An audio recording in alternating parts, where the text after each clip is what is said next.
yonent bi sallallahu alayhi wa alihi wa sallam dafa am bés mu ànd ak Abdullah ibnu Jaafar ci toolu benn waay naka ñu duggee ci tool bi rek fekk fa benn giléem ndeysaan ba giléem bi gisee yonent bi rek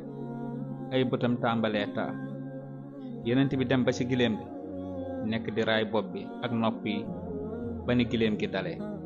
yonent bi daal di laaj kan moom giléem gi benn waaye ci ansaar yi daal di ñëw ne man maa moom giléem bi yaa rasulallah yonent bi ne ko afala tattaqi allaha fi hadhihi albahimati allati mallakaka allahu iyaha fa innahu yasku ilayya annaka tuji'uhu wa tud'ibu ndax doo ragal yàlla ci bàyyi ma bi nga xam ne suñ borom moom loona la ko bàyyi ma bi de mu ngi may jàmbat ni danga koy xiifal danga koy teg ay coono day toggoo xiif gu metti coono yi metti moo war a rongoñam yi di taa ragalal yàlla ci lii nga xam ne suñ borom dénk na la allahu akbar subhanallah